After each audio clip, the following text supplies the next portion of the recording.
us when you first noticed what was in your yard or where it was, if you heard anything? Well, I was fairly oblivious to where the thing might be. I had heard about the event on Friday when it happened. I've been listening to the news on the radio ever since, so I knew stuff was going on, but I didn't know that the debris had fallen in my neighborhood. Late Sunday afternoon, a friend of mine called me and said, you should probably check your backyard because they think it fell in our neighborhood.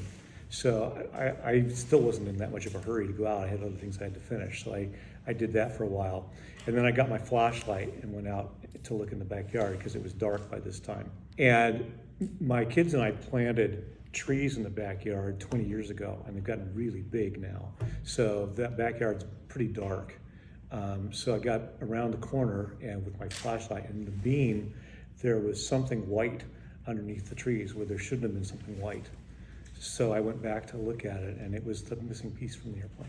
It had the same curvature that the fuselage has, and it had a window in it. So I knew that's what it was. And so then I went inside and tried to find out how to contact the NTBSC about it. I finally found a number for them, and I called and talked to the watch officer in Washington, D.C., and he put me in contact with the team out here that had been looking for it. So I talked to them and described it, and they wanted a photo of it to make sure I'd found it, because someone else had found something they thought was it earlier in the day, and it turned out to be a fluorescent light fixture. Did you think that how unusual it was that it Yes. fell in your yard? It was very surprising to me after having heard about it all weekend to go out and realize, oh, this is actually in my yard.